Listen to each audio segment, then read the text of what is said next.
Bonjour à tous et bienvenue à cette deuxième vidéo sur le dépistage des cancers cutanés pour les professionnels de santé non médecins.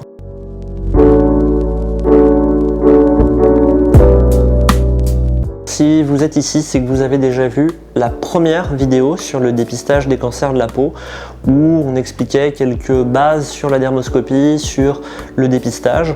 Là, on va rentrer un petit peu plus dans le détail. Le but est que vous soyez à l'aise, savoir quoi repérer, savoir quelles sont les lésions qui doivent attirer votre regard et même parfois pouvoir rassurer le patient tout en restant pour vous dans une situation de sécurité. Il ne faut pas que vous vous substituiez au médecin, c'est pas le but, mais en même temps, vous allez avoir beaucoup de gens qui vont vous parler de choses tout à fait bénignes et tout à fait reconnaissables. Le but est que vous soyez capable de reconnaître au moins ces situations bénignes et qu'à l'inverse, vous nous adressiez tout ce qui ne correspond pas à ces choses tout à fait bénignes.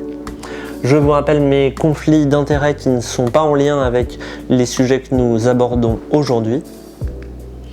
Nous allons déjà commencer en premier par savoir ce qu'est la dermoscopie finalement, donc ce petit appareil qu'est le dermoscope. On parlera un peu de prise de photos ensuite en vous montrant des vidéos sur comment on prend des photos avec un dermoscope. On parlera ensuite un peu de la téléexpertise. Ensuite, on réfléchira à quelques petites choses que vous pourrez garder en tête et qui vous feront dire si quelque chose est plutôt normal ou anormal. Et ensuite, on déroulera toute une série de diagnostics tout à fait bénins que vous pouvez la plupart du temps reconnaître vous-même. Puis les cancers de la peau les plus fréquents.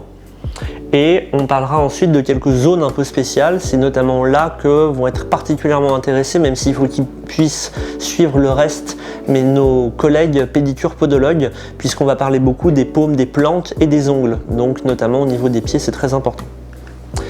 Dans les généralités, on va d'abord se demander qu'est-ce que c'est que la dermoscopie. La dermoscopie, c'est une loupe, mais vraiment pas qu'une loupe. C'est une loupe qui fait x10 en règle générale. Et un dermoscope, c'est un appareil qui vous permet avant tout de vous affranchir de la réflexion de la couche cornée de la peau.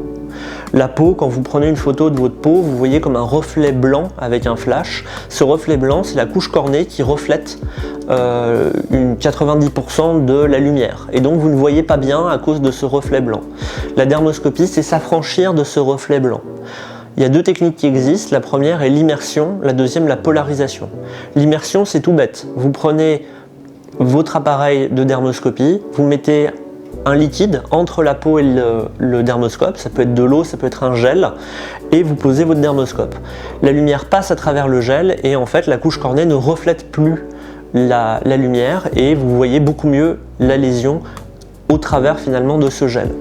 Ça, c'est la technique, on va dire, historique, et toutes vos photos, je vous demande de les faire avec un gel d'immersion. Alors ce gel, ça peut être du gel hydroalcoolique, ça peut être du gel d'échographie, ça peut être de l'eau, même si l'eau va être un peu moins bien parce que c'est souvent plus le gel est gras, mieux c'est. Donc du coup, c'est sûr que c'est mieux que du gel hydroalcoolique.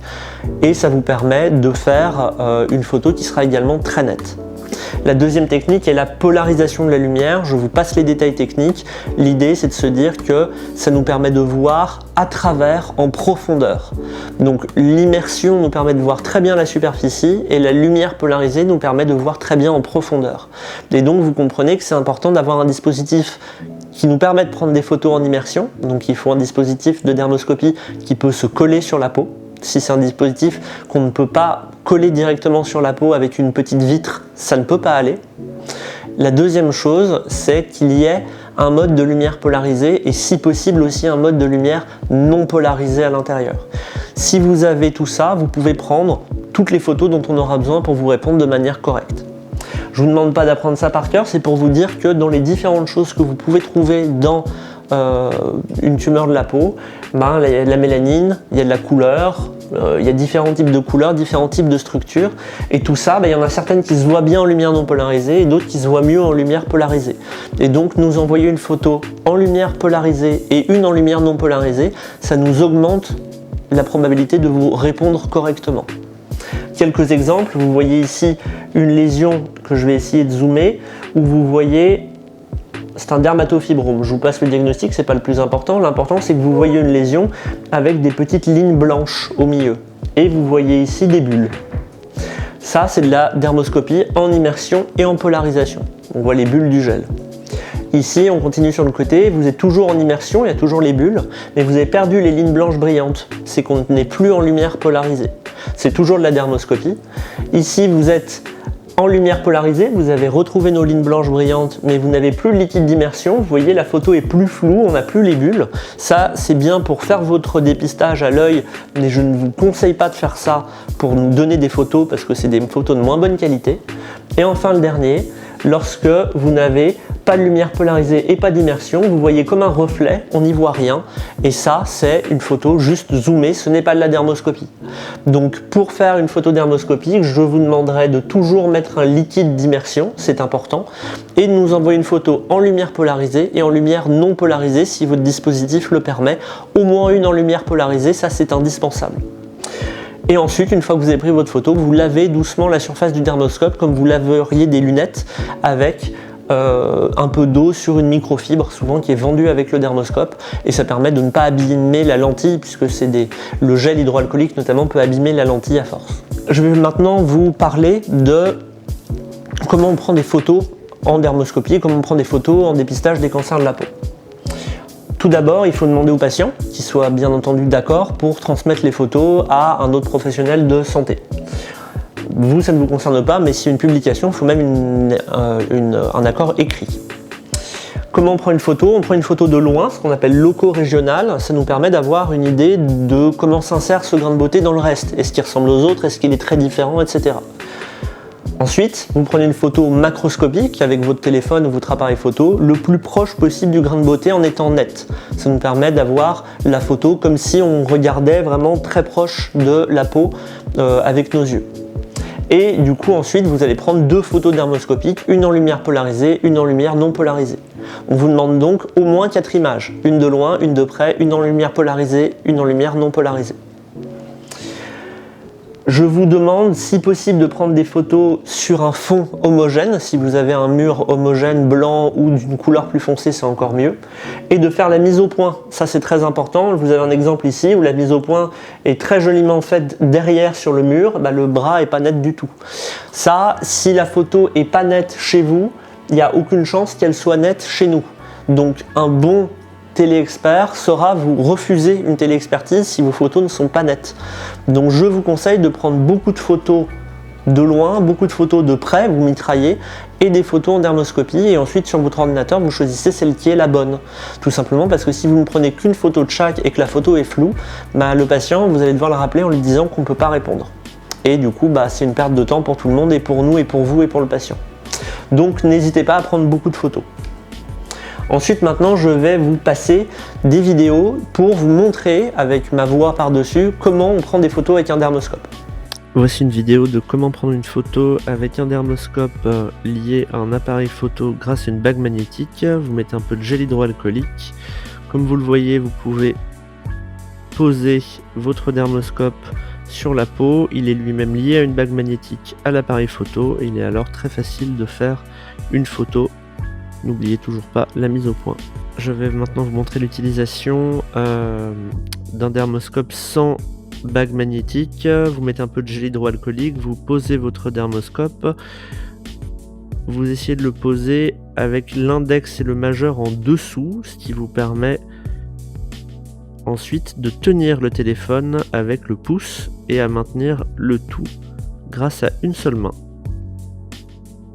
N'oubliez pas la mise au point. Vous pouvez acheter une coque pour votre smartphone. Certaines sont spécifiques du smartphone, d'autres sont des dispositifs qui peuvent s'adapter, comme celui que vous voyez ici. Vous pouvez adapter à la taille du smartphone et à l'endroit où est l'appareil photo un dispositif de bague magnétique qui permet de prendre les photos à une main.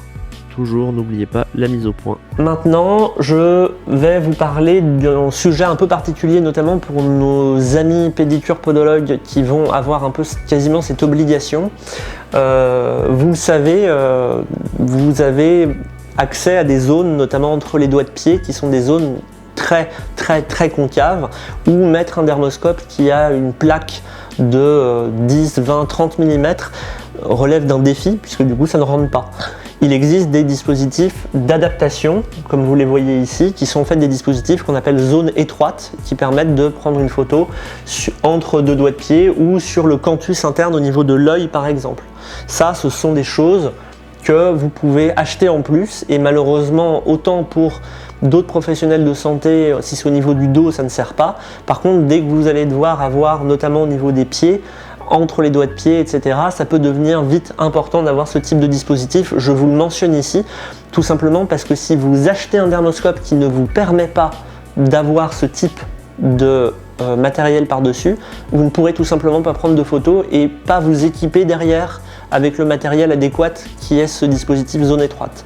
Donc pour certains professionnels de santé, exemple kiné dans le dos, ça ne vous servira jamais, donc vous embêtez pas avec ça forcément. Vous pouvez prendre ce que vous voulez comme dermoscope. Pour les pédicures podologues, je vous conseille un dermoscope où il y a ce dispositif zone étroite possible en adaptation, parce que sinon vous allez pouvoir être limité au bout d'un moment. Quelques exemples à ne pas suivre, ne m'envoyez pas, c'est tous des exemples authentiques, des photos avec le dermoscope éteint.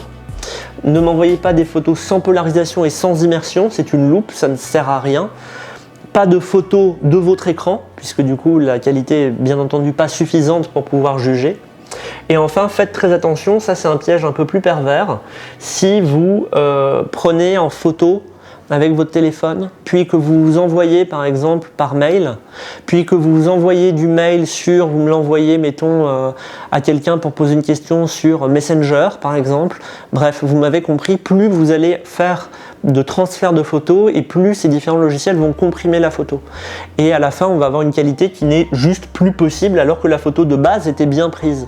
Donc quand vous faites de la téléexpertise, envoyez la photo telle qu'elle sort de votre appareil photo. Aucun intermédiaire, vous la transférez directement. Vous la passez pas sur un autre logiciel, vous la mettez pas dans un logiciel métier, vous la transférez au téléexpert en brut avec la plus grande qualité possible pour éviter ce genre de déboire, car c'est encore plus dommage finalement d'avoir tout bien fait et d'échapper sur cette dernière ligne droite, on va dire.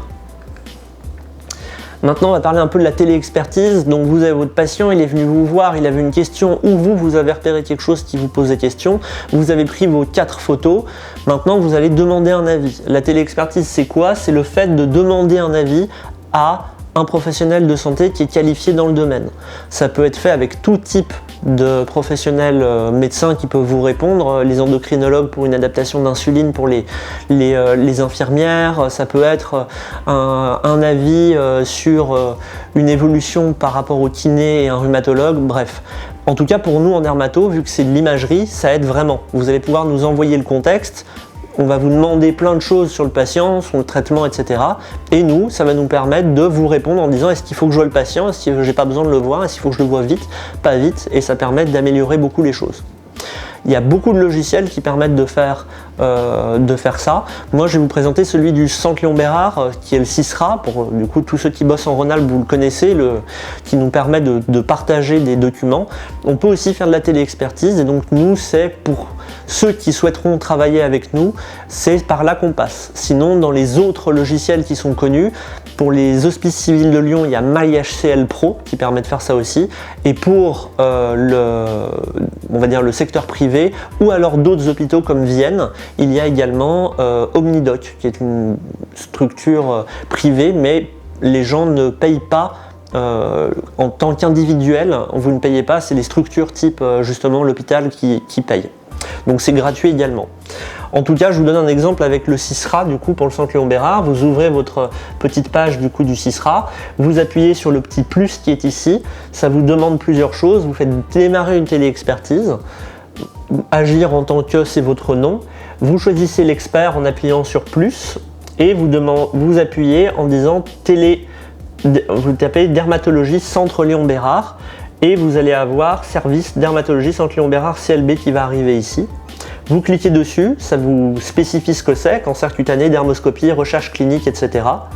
Vous faites demander une expertise et ensuite du coup vous avez le patient concerné, il faut mettre son nom, il faut le trouver, il faut qu'il existe, il faut son numéro de sécurité sociale et il faut votre numéro de facturation ADELI ou RPPS. Tout ça est indispensable et ensuite vous pourrez répondre, nous donner les informations en disant le patient est venu me voir pour tel sujet, il prend tel médicament, il a déjà eu ou pas un cancer de la peau, etc. En tout cas, c'est spécifié ensuite dans la demande et nous on vous répond souvent en moins de 48 heures, la plupart du temps en tout cas en moins d'une semaine, ça c'est sûr. Ça, c'est des exemples en tant que professionnel de santé non médecin que vous avez pu en tout cas rencontrer dans votre vie. Ici, ici, ici, vous voyez tout un ensemble de tumeurs bénignes. Alors que de loin, on peut se poser la question. Ici, c'est un grain de beauté. Ici, c'est un dermatofibrome. Ici, c'est un névus bleu. Ici, c'est un kyste. Ici, ce sont des angiomes. Et ici, ce sont des kératoses séboriques. Ça peut être très inquiétant. Parfois, une lésion très différente, etc. Comme ça peut vous poser question. À la fin de ce cours, vous serez capable de reconnaître ces différentes lésions et de savoir si vous devez ou non les adresser à un professionnel de santé, dermato ou médecin G qui fait du dépistage des cancers de la peau. Déjà, quelques petites choses de base. La règle ABCDE. Cette règle ABCDE, les petits Australiens l'apprennent en 6e. Donc c'est très important de la connaître. Pour les patients, ça peut les faire monter en compétence. Pour vous aussi, parce que c'est ce qui va vous permettre de repérer la lésion qui est problématique. Plus une lésion est asymétrique, a des bords irréguliers, a des couleurs multiples, a un diamètre de plus de 6 mm, et plus elle évolue, plus ça va augmenter notre suspicion que ce soit un cancer de la peau. Bien sûr, si on a les 5 critères, très probablement que c'est un cancer de la peau. Si on en a 4, un peu moins, 3 également. S'il y a 0 ou 1 critère, normalement vous n'avez pas de risque. Entre 2 et 3 critères, on commence à se méfier un petit peu. Sur ces différentes photos, il y a différents types de cancers de la peau, mais vous voyez à chaque fois que, par exemple, cette lésion ici est asymétrique, elle a des bords irréguliers, elle a plusieurs couleurs, elle fait plus de 6 mm et le patient l'a vu évoluer. Chacune des lésions que vous voyez ici est une lésion de type A, B, C, D, E positive et donc du coup c'est elle qui doit vous attirer le regard. Donc là ça marche bien, là il n'y a pas besoin de dermoscopie, il y a toujours besoin de dermoscopie mais on va dire que là même à l'œil nu vous voyez qu'il y a un problème. Le problème c'est que parfois comme ici, les règles ABCDE sont un petit peu moins visibles, elles sont là mais ça nous attire quand même moins le regard.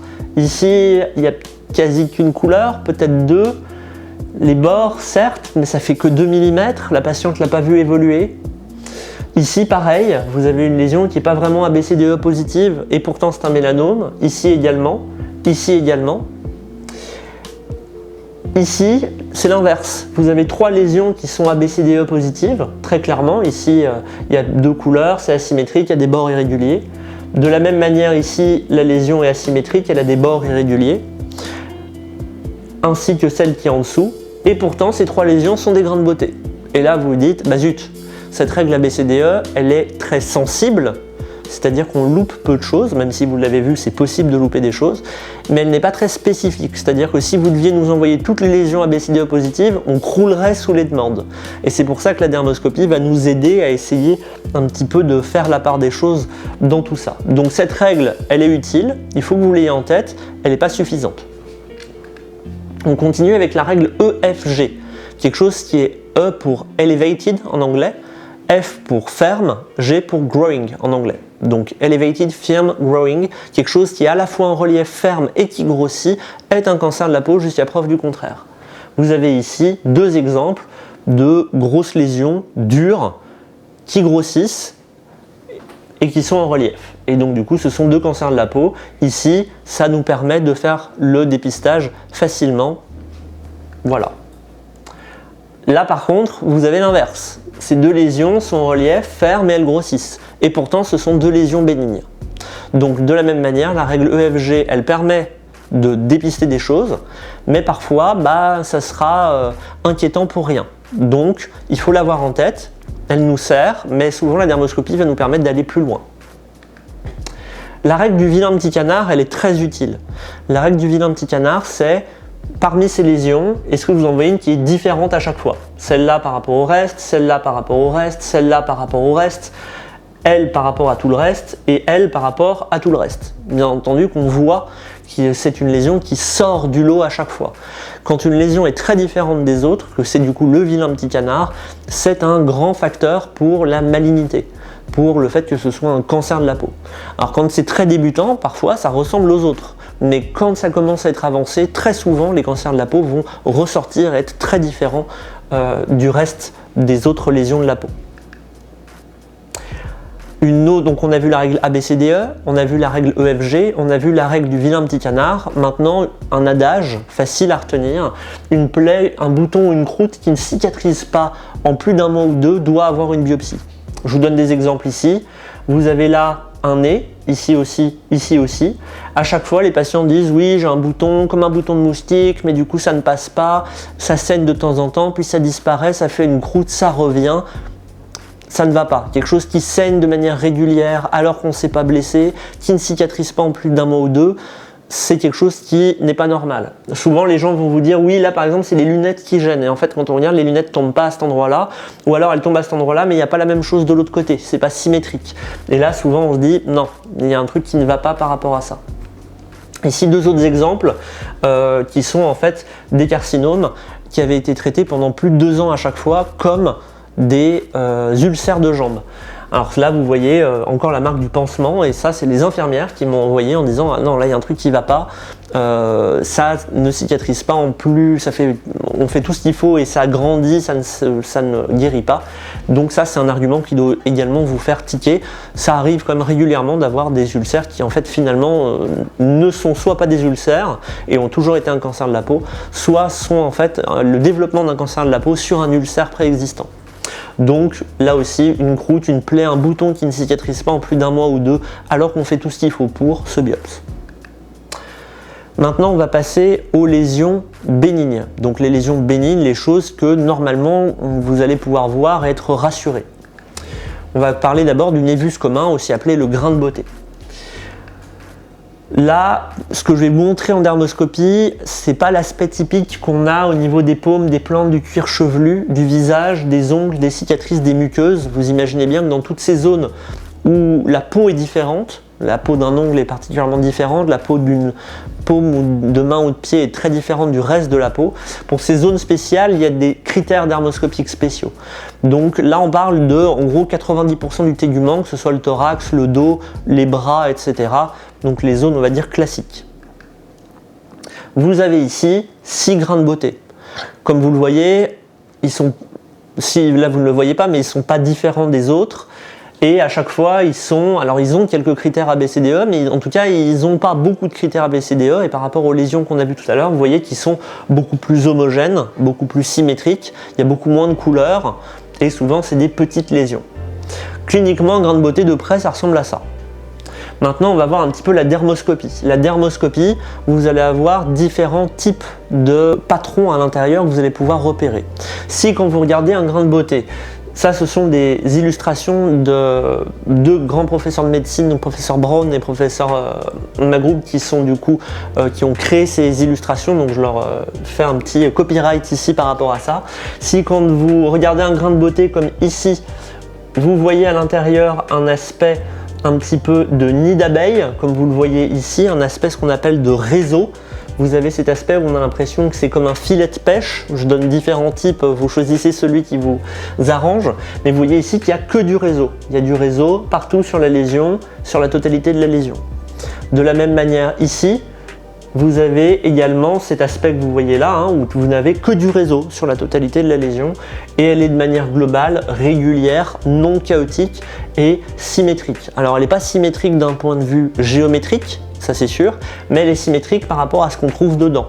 Vous avez du réseau ici, ici, ici, ici, tout ça est donc tout à fait symétrique. Donc vous avez ces deux lésions-là qui sont des lésions avec uniquement du réseau à l'intérieur, symétrique et régulière, c'est des grains de beauté normaux. Le deuxième type de grain de beauté totalement normal, ça va être celui-ci, c'est la même chose, sauf qu'au lieu d'avoir du réseau, vous avez des globules. Ce sont des petits points ou des petits ovales marrons avec un petit espace clair les uns entre les autres. Ça, c'est aussi un type de grain de beauté tout à fait classique. De la même manière ici, c'est non chaotique, c'est symétrique et on n'a que des globules. On en a ici, on en a ici, on en a ici, on en a ici. Donc c'est un patron, ce qu'on appelle monocomposé, il n'y a qu'un seul type de choses à l'intérieur. Là, il n'y avait que du réseau, là, il n'y a que des globules. De la même manière ici, vous n'avez que des globules à l'intérieur. C'est symétrique, c'est régulier, c'est non chaotique. C'est typiquement le genre de grain de beauté où vous pouvez déjà vous-même rassurer le patient. Il n'y a pas de risque que ce genre de lésion soit maligne. Donc là, vous pouvez rassurer. Quand ces grains de beauté vont évoluer, notamment celui-là par exemple, ils peuvent devenir avec le temps plus en relief, ils peuvent devenir un peu mous. Ça ressemble à ces grains de beauté que vous avez peut-être pu voir dans le dos de vos grands-parents, un petit peu mou, un peu en relief. Et quand vous mettez votre dermoscope dessus, si vous bougez, le grain de beauté bouge en même temps que votre dermoscope. On le dit viscoélastique.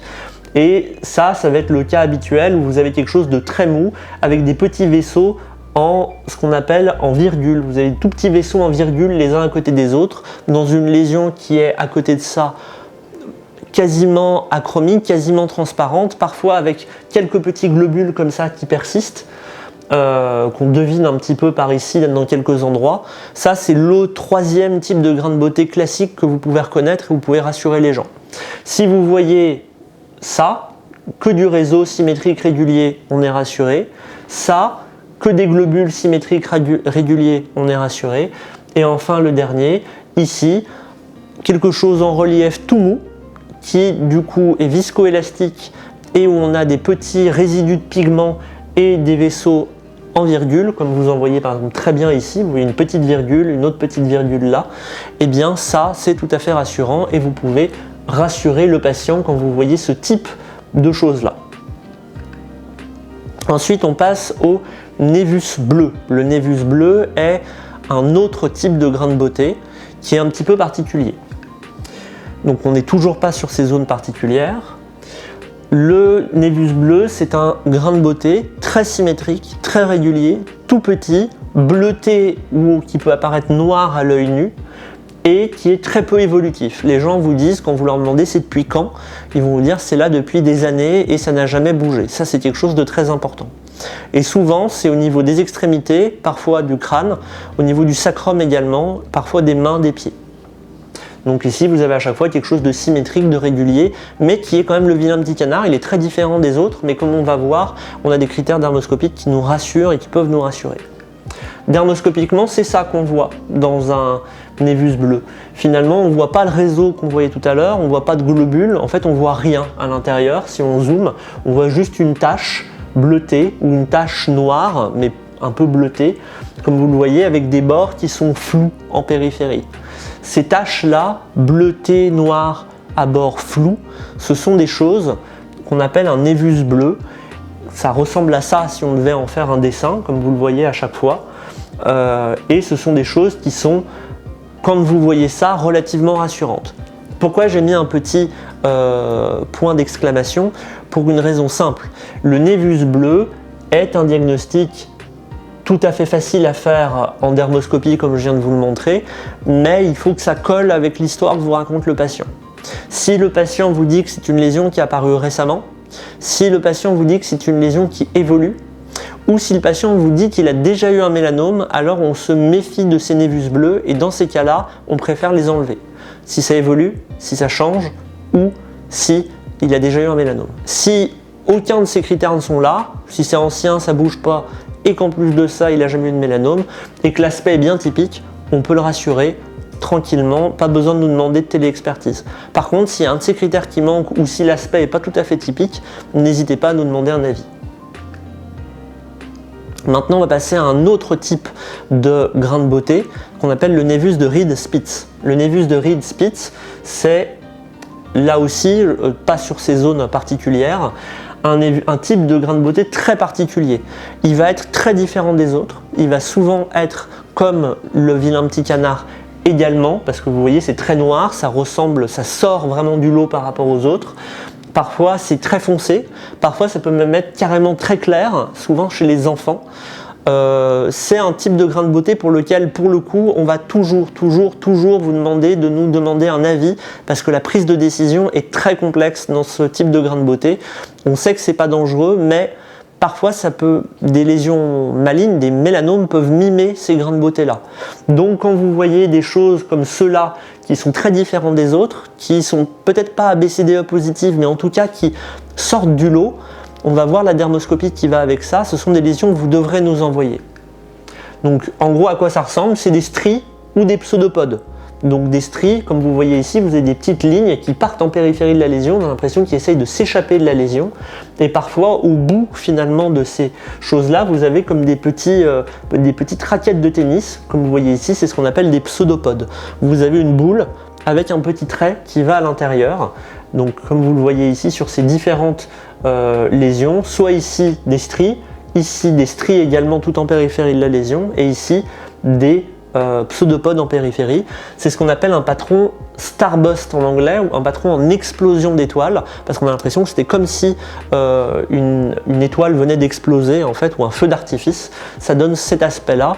Cet aspect est compliqué, il s'interprète en fonction de l'âge, en fonction de sa vitesse d'évolution et de modification. Donc quand vous voyez des stries, comme vous en voyez ici en périphérie, alors stries égale avis. Vous ne posez pas de questions, c'est pas votre rôle de devoir décider de ce type de lésions qui sont compliquées.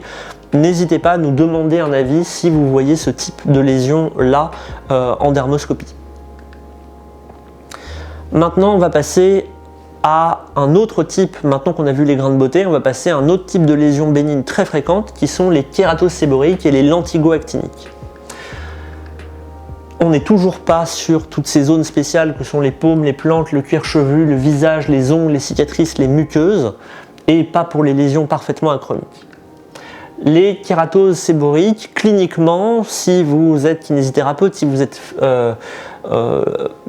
infirmier par exemple, vous en avez rencontré, c'est le dos de ces patients qui ont toutes ces lésions au niveau du dos très bizarres, un peu croûteuses. On a l'impression qu'on pourrait les enlever à l'ongle parce qu'elles sont très superficielles, ce qui est le cas, ce sont des trucs très superficiels. Ici c'est facile, ici aussi. Ce sont vraiment une efflorescence de ces kératoses séborrhéiques. Sauf que quand on les regarde de près, chacune, ces kératoses séborrhéiques, on peut être inquiété parce qu'elles ont toutes finalement nos critères ABCDE. Donc, une kératose séborrhéique, c'est une lésion qui peut, quand on la regarde de près, en imposer pour une lésion maligne. Alors, comment on va faire pour reconnaître finalement ces kératoses séborrhéiques et ne pas s'inquiéter, ne pas nous envoyer plein de kératoses séborrhéiques en disant « j'ai peur que ce soit un mélanome ». C'est ce qu'on va voir maintenant en dermoscopie. Donc, cliniquement, on a vu, c'est des lésions qui sont couleur bistre, un peu beige, un peu rugueuses sous le doigt, et on a l'impression qu'elles sont très en relief. Ça c'est la clinique finalement à l'œil et au toucher de ce que vous pouvez voir. En dermoscopie, vous allez le voir, on a d'autres choses que l'on va pouvoir repérer. Alors qu'est-ce qu'on va voir en dermoscopie? Déjà vous voyez des lésions qui sont extrêmement bien limitées. On peut dire vraiment exactement l'endroit où s'arrête la lésion. Vous voyez ici au dixième de millimètre près, on peut dire où ça s'arrête. Contrairement par exemple au névus bleu tout à l'heure où c'était flou, ici c'est pas flou du tout en périphérie, et ça c'est un argument en faveur plutôt de la kératose séborrhéique. Deuxième chose, on a vu le réseau tout à l'heure, on a vu les globules, on a vu les stries, on n'a rien de tout ça. On n'a pas de réseau, on n'a pas de globules, on n'a pas de stries à l'intérieur de ces lésions-là. Par contre, on a d'autres choses. On a des pseudo-kystes cornés, aussi appelés des grains de milium. Ce sont ces petits points blancs ou jaunâtres que vous voyez ici, que vous voyez également ici, ces petits points jaunâtres. Dans les dessins, ça ressemble à ça. Ça fait un peu comme une constellation. Et on les voit mieux en lumière non polarisée qu'en lumière polarisée. Donc c'est pour ça que par exemple dans la kératose séborrhéique, le fait de nous donner une photo en lumière non polarisée va beaucoup nous aider. Donc très bien limité, les pseudokystes cornés, et maintenant on va voir les pseudocomédons. Qu'est-ce que c'est? Eh bien ce sont des trous, comme vous le voyez, c'est des kystes ouverts à la surface. Vous le voyez ici, ici. Et parfois certains vont vous dire bah oui mais ça ressemble un peu à des globules, mais quand on zoome, c'en est pas. C'est pas bien rond, c'est pas ovale, ça a des formes un petit peu biscornues, parce qu'en fait c'est des kystes qui sont ouverts à la surface de la peau. Et ce qu'on voit, c'est à l'intérieur un cratère finalement avec de la kératine oxydée à l'intérieur. Donc vous avez une lésion bien limitée, ces pseudokystes cornés, ces pseudocomédons, pas de réseau, pas de globules, pas de stries. Quand vous voyez ça, vous pouvez vraiment vous rassurer, vous êtes en face d'une kératose séborréique, aucune inquiétude, c'est bénin toujours. On continue, les kératoses séborréiques, en évoluant un peu, elles peuvent avoir un aspect un petit peu, ce qu'on va appeler cérébriforme. On a l'impression comme un cerveau vu de dessus, vous savez, les gyrus du cerveau. Eh bien, on a l'impression d'avoir un peu la même chose. Elle est toujours très bien limitée et on a un aspect, certains disent en feuille, sinon, à l'intérieur. Et donc, du coup, vous voyez ces différents types, finalement. Ici, ici, ici, on voit vraiment l'aspect en cerveau, hein, finalement. Et ici, de la même manière, une lésion qui est très bien limitée. Et quand on zoome, eh bien, on voit à l'intérieur des espèces de crevasses les unes à côté des autres. Un aspect un peu en canyon, comme les, si on regardait au niveau du cerveau, comme les gyrus du cerveau. Tous ces aspects-là sont également très rassurants. Il n'y a pas non plus de réseau, pas de globules, pas de stries. Tout ça est plutôt joli, symétrique et régulier. Tout va bien. Maintenant, on va passer au lentigo-actinique. Le lentigo-actinique, vous êtes sûr d'en avoir déjà rencontré, c'est ce que les gens appellent des taches de vieillesse au niveau du dos des mains par exemple. Ce ne sont pas des taches de vieillesse, ce sont des taches qui sont liées au soleil. C'est pour ça que même quelqu'un qui vous dit que c'est une tache de vieillesse, si vous regardez l'intérieur de son bras, il n'en a pas. Parce que du coup, l'intérieur des bras n'est pas exposé au soleil. Donc c'est vraiment lié à l'exposition solaire sur une vie entière. Et ça va ressembler, dans les cas faciles, c'est ces taches qu'on voit sur les mains des gens, qui sont un petit peu marron, un peu brunes sur les mains des gens. Parfois ça peut être plus gros, comme sur une cheville ici, sur un coude ici, ou sur un poignet, mais vous voyez très différent des autres. Donc quand c'est plein de petites taches les unes à côté des autres, sur une zone habituelle comme les mains ou les avant-bras, pas d'inquiétude. Si par contre ça commence à avoir un aspect un peu différent, que c'est le vilain petit canard qui ressort un petit peu par rapport aux autres, la dermoscopie peut nous aider. Qu'est-ce qu'on va voir en dermoscopie? Là aussi, vous avez une lésion, comme pour la kératose séborrhéique, très bien limitée. Vous pouvez dire vraiment que ça s'arrête exactement. Il n'y a pas de réseau, il n'y a pas de globules, il n'y a pas de stries. Il n'y a rien, finalement, à l'intérieur de ces différentes lésions. Et par contre, vous avez un aspect, comme je vous l'ai mis ici, un petit peu comme si c'était des empreintes digitales. Quand on regarde de près, on a l'impression comme si c'était du pointillisme ou des petites empreintes digitales les unes à côté des autres. Donc une lésion très bien limitée, pas de réseau, pas de globules, pas de stries.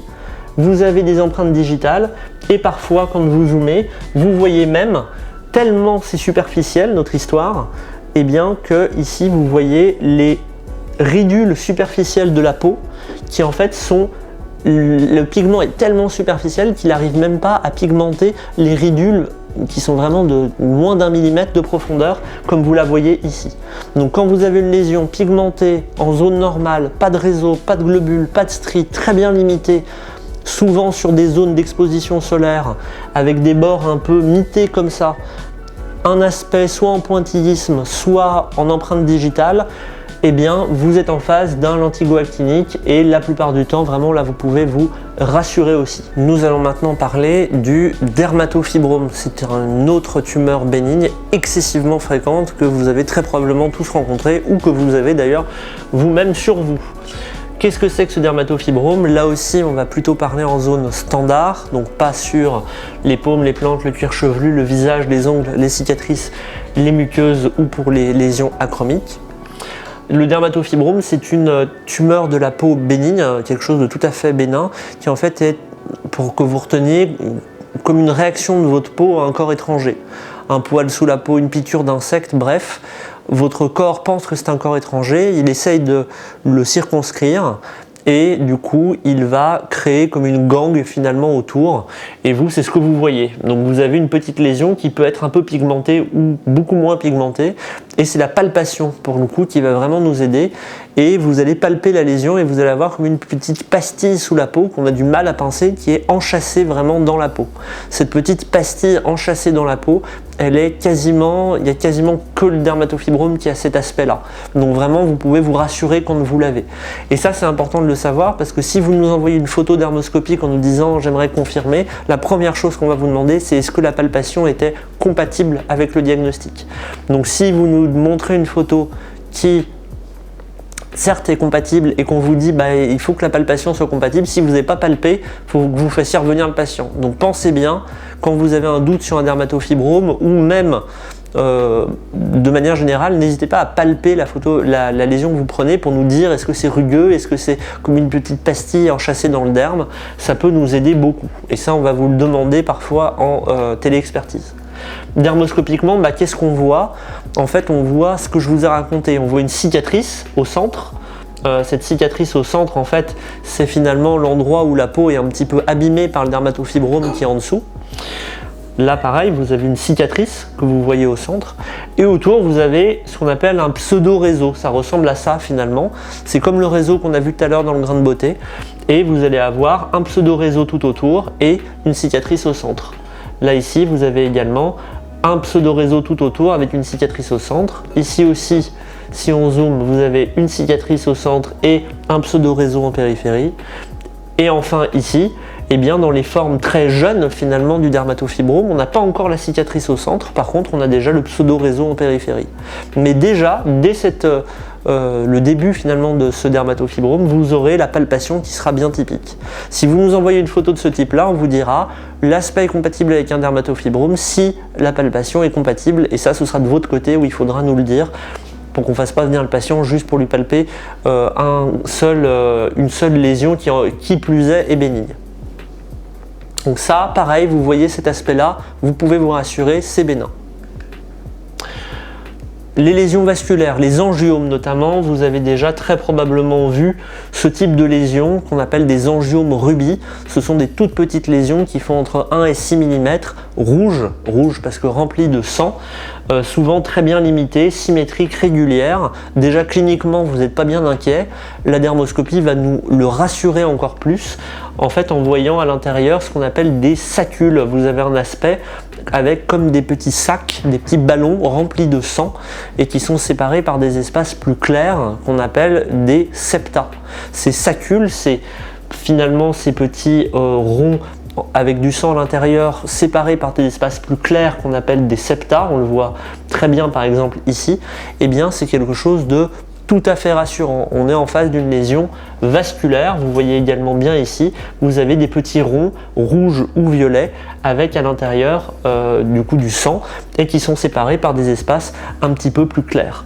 Comme vous le voyez à chaque fois, ces dilatations finalement sont très séparées les unes des autres. On a des saccules qui sont séparées par des espaces clairs, ça ne se chevauche pas, ça ne monte pas les uns sur les autres, c'est très séparé les uns des autres. Et quand vous voyez ce genre de choses, souvent d'ailleurs le patient en a d'autres, vous pouvez le rassurer en disant vous inquiétez pas, c'est une lésion bénigne. On passe quasiment aux dernières lésions bénignes que nous vous présentons aujourd'hui, le kyste épidermique. Qu'est-ce que c'est que le kyste épidermique? C'est tout bête, hein. Le kyste épidermique, c'est finalement ce point noir un peu qui s'est transformé, que vous avez parfois dans le dos notamment, c'est la localisation la plus fréquente. Souvent vous allez avoir cet aspect où vous allez avoir comme un point noir avec comme une boule sous la peau à la palpation. Ici aussi sur cette patiente que vous voyez ici au niveau du haut du dos, on voit bien finalement ce point noir, et quand on zoome, eh bien on voit l'issue finalement, l'ouverture du kyste avec le point noir et le kyste qui est un petit peu sous la peau autour à la palpation. Lorsque vous avez cliniquement cet aspect vraiment, ou également ici, vous le voyez, vous avez le kyste et l'ouverture à la surface avec un petit peu de matériel corné à l'intérieur. Ça, la palpation d'un kyste et vous voyez vraiment le trou qui s'ouvre avec du matériel corné à l'intérieur, c'est un kyste, pas d'inquiétude. Il y a très peu de diagnostics malins, même si bien sûr il y a toujours des exceptions, mais quand vous voyez ça, vraiment normalement on peut être tout à fait rassuré, et vous pouvez rassurer également le patient ou la patiente. La dermoscopie est de peu d'intérêt dans ce genre de cas.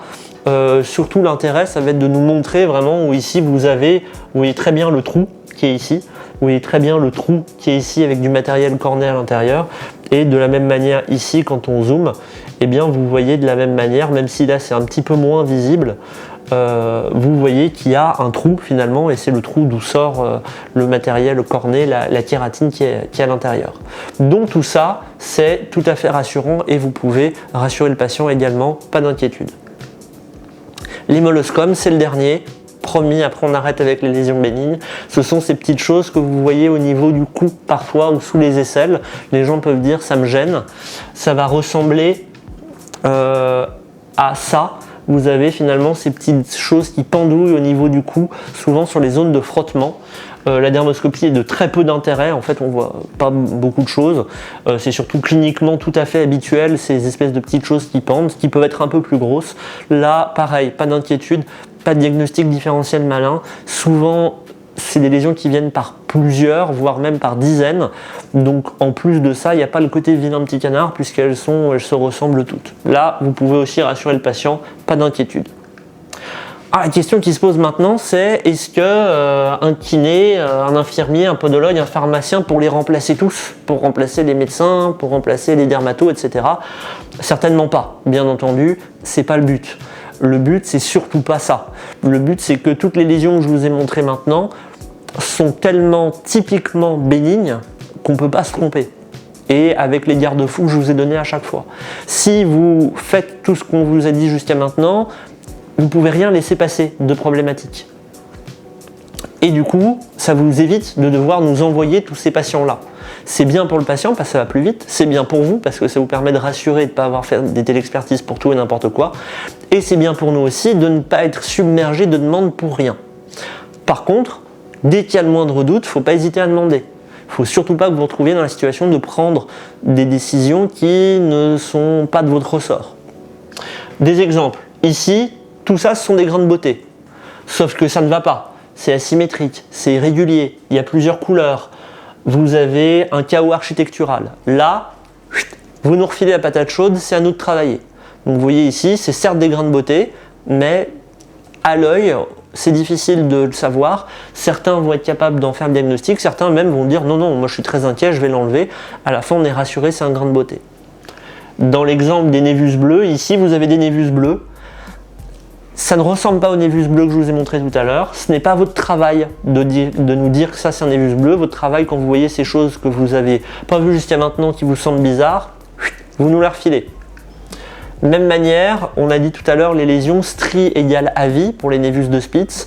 Là aussi, surtout en plus de ça, quand c'est asymétrique, quand c'est irrégulier, quand c'est un peu chaotique, n'hésitez pas, il faut nous demander un avis de téléexpertise. Ici, pour des kératoses séboriques, vous voyez par rapport à ce qu'on disait tout à l'heure, la kératose séborique très bien limitée, avec des pseudokystes cornés, des pseudocomédons, et bien ici, on ne les voit pas. On ne voit pas tous ces critères que je vous ai dit, c'est authentiquement des kératoses séboriques, mais tous les critères de bénignité que je vous ai présentés ne sont pas là, donc on ne va certainement pas prendre de risque. Vous nous demandez un avis, c'est pas grave, personne ne vous en voudra de nous demander un avis sur ce type de lésion-là. Ici aussi, des dermatofibromes très très particuliers qui n'ont pas tout à fait le même aspect que je vous ai montré tout à l'heure avec une cicatrice centrale et du réseau en périphérie. Soit parce qu'ils ont une forme nodulaire, soit parce qu'ils sont très asymétriques, soit parce qu'ils vont avoir un aspect où certains peuvent même se demander si c'est pas une autre lésion maligne à l'intérieur. Quand vous avez un doute ou que la palpation n'est pas typique, si vous dites ça ressemble à un dermatofibrome mais à la palpation ça colle pas, n'hésitez pas à nous demander un avis parce que ça ne rentre pas dans le cadre de ce qu'on a dit où vous pouviez vous rassurer. Enfin, même pour les lésions vasculaires, vous le voyez ici, tout à l'heure on a dit des petits vaisseaux séparés par des espaces plus clairs. Parfois, notamment quand c'est thrombosé, notamment quand les vaisseaux en question se thrombosent, eh bien vous pouvez avoir des aspects très très très différents et qui peuvent être beaucoup plus inquiétants. On peut en faire le diagnostic pour certains de ceux-là juste à l'œil, pour d'autres c'est plus compliqué.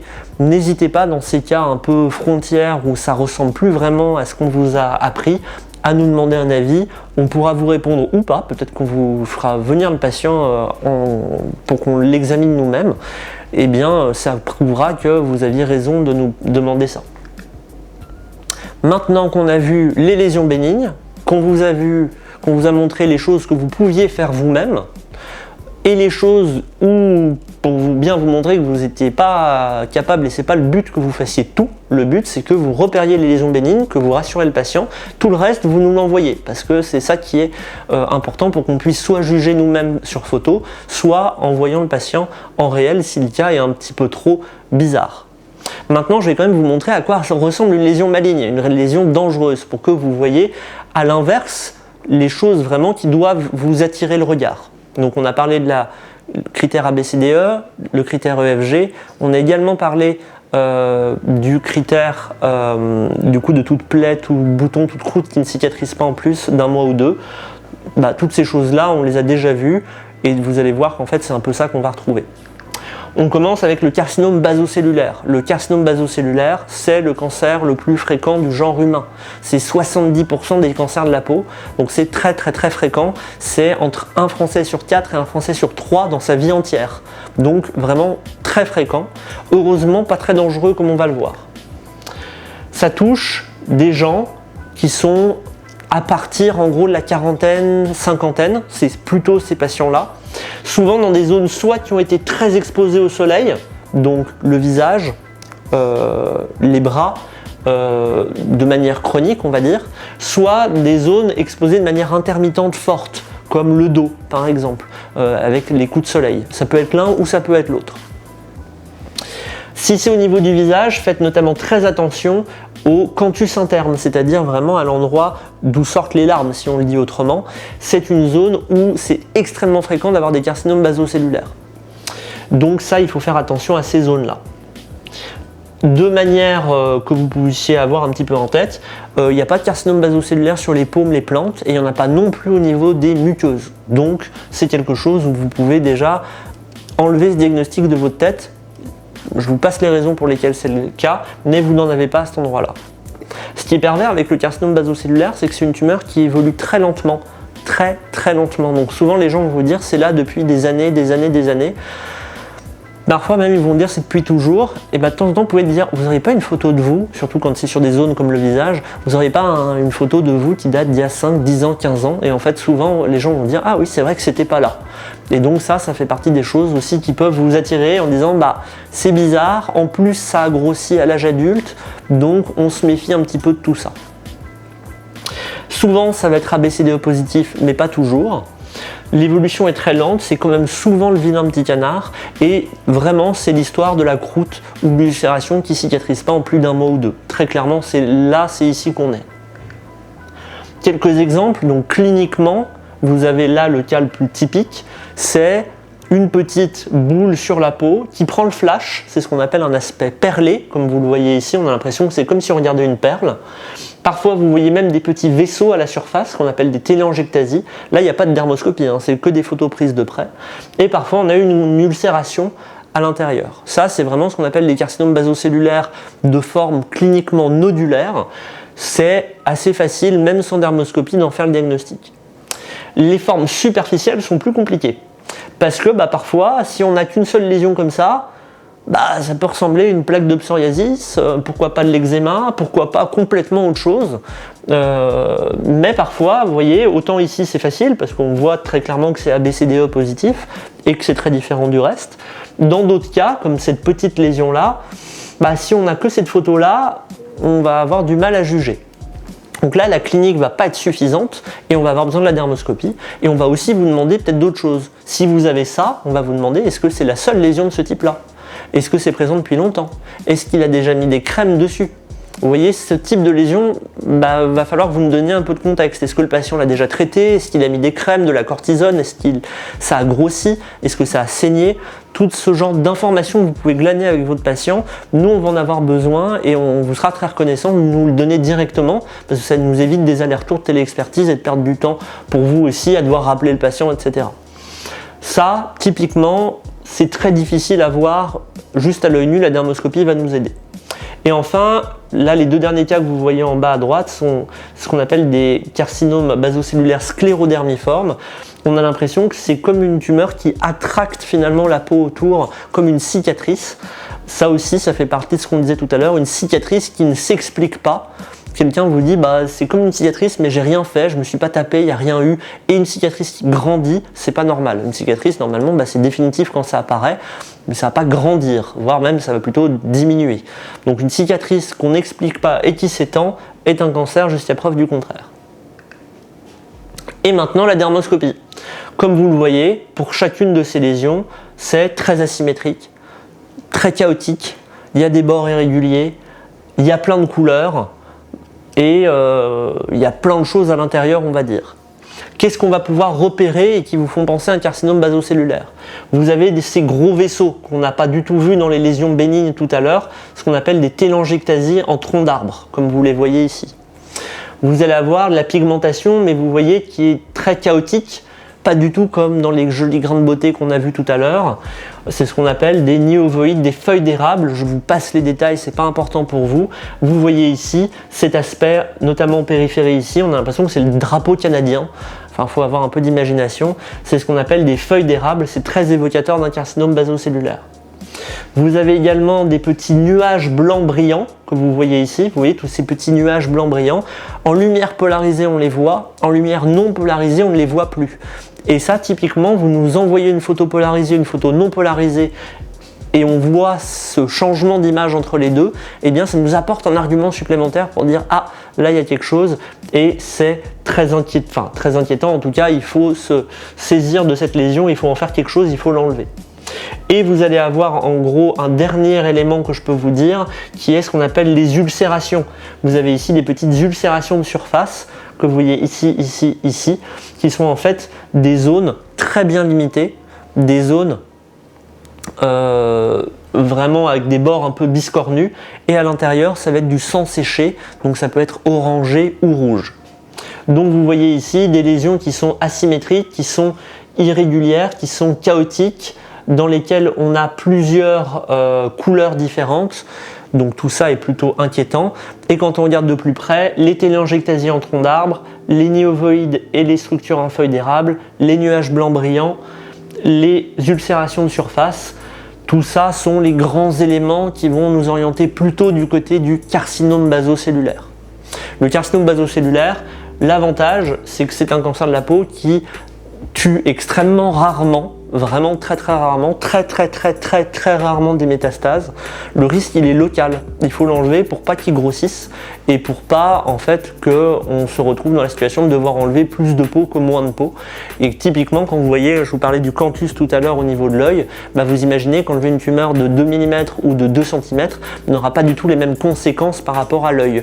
Donc c'est pour ça qu'on essaye de les repérer plus tôt que plus tard, mais c'est pas un cancer qui est dangereux en soi, sauf si on le laisse évoluer de manière vraiment massive. Maintenant, on va passer au deuxième type de cancer qui s'appelle le carcinome épidermoïde. Et la kératose actinique est en gros le précurseur de cette tumeur. Donc la kératose actinique, le carcinome épidermoïde in situ et le carcinome épidermoïde invasif sont en fait finalement trois moments du spectre de la même tumeur. C'est finalement l'évolution les uns des autres. La kératose actinique, c'est excessivement fréquent. C'est plus de 80% des patients de 80 ans. Donc, tous vos patients âgés ont des kératoses actiniques. Heureusement, fort heureusement, très rares sont les cas où les kératoses actiniques authentiquement vont se transformer en carcinome épidermoïde. On estime qu'une kératose actinique a entre une chance sur 100 et une chance sur 1000 de se transformer, voire même dans certaines études encore moins que ça, en carcinome épidermoïde. Donc c'est une lésion précancéreuse, certes, mais la probabilité que ça transforme en cancer est tellement faible que faut quand même savoir raison garder par rapport à ça. Mais quand ça arrive, et que le carcinome épidermoïde devient infiltrant, eh bien ça représente 20% des cancers de la peau. Ça touche plus les hommes que les femmes, parce que du coup dans cette tranche d'âge, les hommes s'exposaient plus au soleil que les femmes, et probablement qu'avec les années qui viennent, ce qu'on appelle sex ratio va s'aplanir finalement, et qu'il y aura autant de femmes que d'hommes au bout d'un moment. En tout cas pour l'instant c'est plus les hommes que les femmes, et c'est à 90% au niveau du visage. Les 10% restants sont à peu près au niveau des mains et d'autres localisations, mais vraiment c'est une pathologie quasiment entièrement au niveau du visage. Comment ça se traduit finalement le carcinome épidermoïde? Ça va être une lésion qui va grossir et qui va se mettre à saigner et à faire mal. Donc on est toujours dans le spectre du bouton, de la croûte, de l'ulcération qui ne guérit pas en plus d'un mois ou deux. Ici vous avez quelques exemples de kératose actinique. Comme vous le voyez, eh ben on ne le voit pas. La kératose actinique, on dit que c'est une tumeur qui se touche plus qu'elle ne se voit. Ici, vous avez plusieurs kératoses actiniques, ça ne se voit quasiment pas et typiquement le patient va vous dire « Ah, c'est une petite zone, toujours au même endroit, ça gratte un peu, c'est rugueux sous le doigt, ça me gêne, ça part, ça vient. » Mais vous voyez quasiment rien et c'est plat. Parfois, c'est un peu plus visible, comme vous voyez ici au niveau d'une tempe, c'est rougeâtre, mais c'est quasiment plat en fait et légèrement rugueux quand vous le touchez au doigt. D'autres exemples de kératose actinique, ici sur le dos d'une main, vous voyez par exemple ces zones un peu blanchâtres.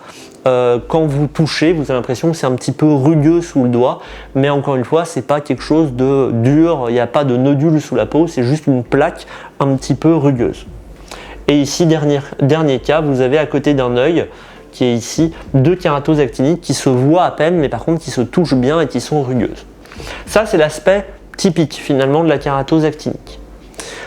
Ça peut se transformer, on l'a dit, en carcinome épidermoïde et le premier stade, ce qu'on appelle la maladie de Bowen, c'est un carcinome épidermoïde in situ, c'est-à-dire un carcinome épidermoïde encore très superficiel. Ça va ressembler finalement à ça, une lésion discoïde, ce qu'on appelle un peu comme un ovale la plupart du temps, rouge, squameux, avec une croûte par-dessus. En gros, si vous devez retenir, à l'œil comme ça, on pourrait se dire c'est comme une kératose séborique qu'on a vu tout à l'heure, mais bizarre, elle saigne et elle est différente des autres. Ça, cliniquement, ça va être cet aspect-là. Un aspect finalement un peu rougeâtre, discoïde, parfois qui saigne, avec des croûtes, parfois des ulcérations déjà visibles à l'œil nu. Et enfin, le carcinome épidermoïde invasif, très souvent, va se manifester soit sous la forme d'une tumeur un peu comme un explosive finalement, ça va être ce qu'on appelle la tomate farcie qu'on voit ici, où on a vraiment l'impression comme une tomate farcie, une lésion très en relief rouge avec de la kératine à l'intérieur. Ou alors ici où vous avez, alors pas vraiment l'aspect tomate farcie, mais toujours ces deux aspects ici avec des lésions qui sont très en relief et avec de la kératine à l'intérieur. Et parfois ça fait l'inverse, plutôt une lésion un peu creusante, comme vous allez pouvoir en avoir l'exemple ici, où du coup c'est pas très en relief, c'est plutôt un petit peu creusant. Ici c'est donc finalement cet ulcère qui était traité comme un ulcère depuis plusieurs années. Et ici, vous avez par exemple ce qu'on appelle un champ de cancérisation. Vous avez ce monsieur qui a des centaines de kératoses actiniques sur la totalité du crâne et au moins 1, 2, 3, 4 endroits où on a un doute sur que ces kératoses actiniques ne soient pas en train de se transformer. Donc quand vous voyez des gens qui ont toutes ces choses très différentes des autres, qui en dermoscopie ne ressemblent à rien de ce que je vous ai montré de bénin, n'hésitez pas à nous les envoyer, c'est quasiment sûr que c'est un cancer de la peau. Et quand vous avez des patients âgés qui ont un crâne, on va dire, comme celui que vous voyez ici, si vous avez des lésions différentes des autres, toujours le vilain petit canard, une lésion qui est plus infiltrante, qui est plus dure, qui saigne, etc., n'hésitez pas à nous les envoyer aussi, parce que ça peut être des carcinomes épidermoïdes, et du coup, ça peut être très embêtant derrière de les prendre en charge si les lésions sont trop avancées. Je vous passe finalement la dermoscopie parce que, comme vous l'avez vu, cliniquement, ça se voit. Il y a un truc qui cloche, ça ressemble pas à ce qu'on a dit les autres fois. Donc je vous passe la dermoscopie parce que là, elle n'est pas très utile de vous le montrer. Par contre, nous, ça nous serait utile que vous nous l'envoyiez. Donc là, je vous la montre pas pour pas alourdir le propos pour rien. Par contre, n'hésitez pas à nous l'envoyer, on en aura besoin. En gros, les kératoses actiniques, on a dit que c'était bénin dans une immense majorité des cas et que ça allait en gros se transformer très rarement. Quels sont les signes d'alerte qui doivent nous dire « Ah, cette kératose actinique, probablement qu'elle est déjà plus vraiment une kératose actinique ».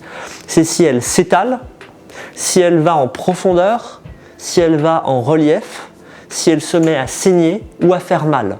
Si on a un de ces critères-là, alors on est un peu inquiet.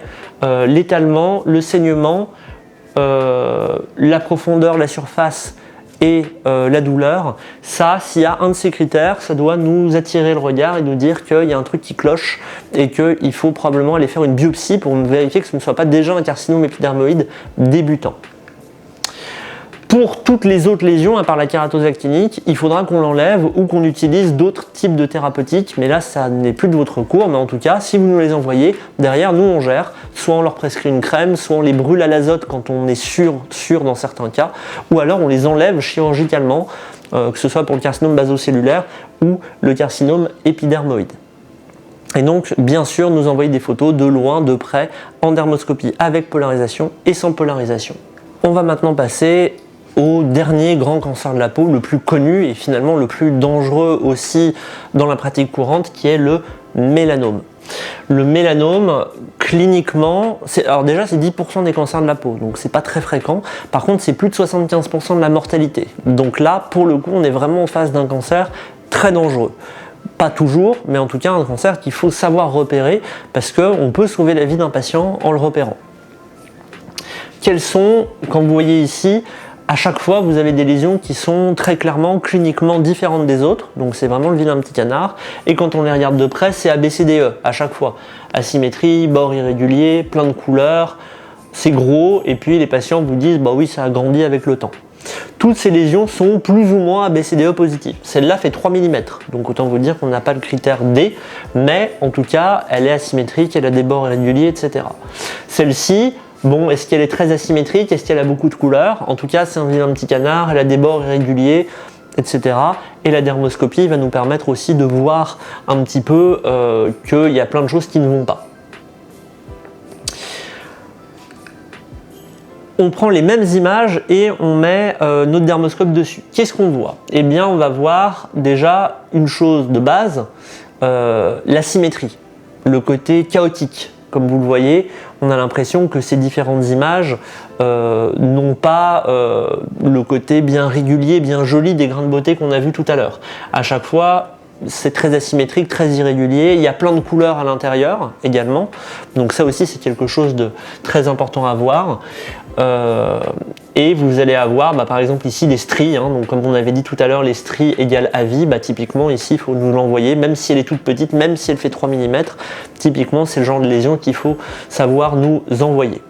Donc ici, vous avez des exemples vraiment typiques de mélanome qui sont ça, des choses qu'il faut nous envoyer en urgence parce qu'on va opérer vraiment le patient dans la semaine ou les 2 semaines grand max. Donc il faut aller vite dans ce genre de cas.